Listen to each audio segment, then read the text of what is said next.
डाले उनको। और कई तो वामाचार के साथ बहुत ज़्यादा काल भैरव की साधनाओं को कहीं न कहीं कनेक्ट करके आते हैं। लेकिन जो सात्विक लोग हैं, कहीं न कहीं ऐसा नहीं है कि सात्विक भक्ति प्रारूप नहीं है काल भैरव की साधना का, लेकिन कुछ एक चीज़ें हैं कि काल भैरव जी की साधना में कहीं न कहीं बहुत सारी चीज़ों का एक ध्यान रखना, सावधानियाँ बहुत ज़रूरी है, क्योंकि सावधानी हटी तो दुर्घटना घटी। क्योंकि बहुत सारे लोग फिर मदिरा के साथ या तामसिक बलि के साथ उन चीज़ों को कनेक्ट करने की कोशिश करते हैं, क्योंकि काल भैरव भगवान शिव का एक ऐसा स्वरूप है जो बुरे लोगों को दंड देने के लिए कहीं न कहीं वो अवतार हुआ है।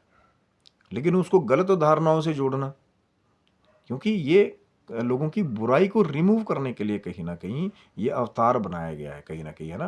तो सावधानियाँ बहुत सारी हैं कि नियम, आसन, ब्रह्मचर्य और थोड़ा-सा धैर्य बहुत होना ज़रूरी है। कई बार ऐसा भी होता है कि हम लोग साधनाओं को प्रारंभ कर देते हैं और कुछ जब दैवीय कुछ एक्सपीरियंसेस होने लगते हैं, लेकिन सबसे बड़ी चीज़ है कि उस चीज़ को कंट्रोल करना आना चाहिए।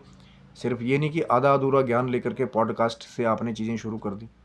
उसके बाद जब बीच में कुछ दूसरे एक्सपीरियंसेस होने लगे जिसके बारे में आपको नॉलेज ही नहीं है, कि अंधेरे कमरे में बैठे हैं और लग रहा है कि कोई बहुत ही वेग से कोई चीज़ आ रही है, उसको कंट्रोल कैसे करना है, विसर्जन कैसे होता है अनुष्ठान का। अनुष्ठान को शुरू कर लेना, जो दूसरे कुछ शक्तिवान अनुष्ठान हैं, जैसे काल भैरव जी की साधना है, बड़ा आसान लगता है। लेकिन उसको कंप्लीट करना, उसको कंट्रोल करना और कहीं न कहीं अपने आप में भी वो धैर्य रखना कि यदि कुछ ऐसी चीज़ें हो जाए, अकस्मात कोई ध्वनि आपको आ जाए, अकस्मात कोई वेग आपको महसूस हो, तो उस वहाँ पे कैसे बने रहना है। क्योंकि यही कहा गया है कि जब अनुष्ठान को शुरू कर दिया, कहीं न कहीं उसकी पूर्ति की जाए।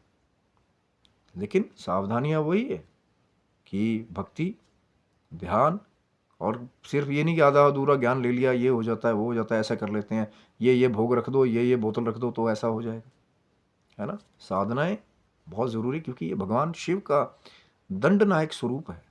हल्के में ना लें कि ये वो जो दूसरे भैरव नॉर्मल, काल भैरव, जो काल के समान जो भैरव हैं, कहीं न कहीं जिन्होंने ब्रह्मदेव का शीश भी काट लिया था। कथा बहुत लंबी है, लेकिन साधनाएँ करें पूरी जानकारी के साथ और आधी-अधूरी जानकारियों के साथ कभी भी साधनाएँ ना करें कि हाँ जी, खाली एक बोतल रख के आ जाओ, यहाँ पे ये रखा हो। क्योंकि सावधानी हटी तो दुर्घटना घटी। सावधानी बहुत ज़रूरी है और ये जो काल भैरव साधना है कहीं न कहीं, ये अति फलदायी, कलयुग में एक ऊर्जा देने वाली, निडर बनाने वाली, लेकिन सावधानियों के साथ।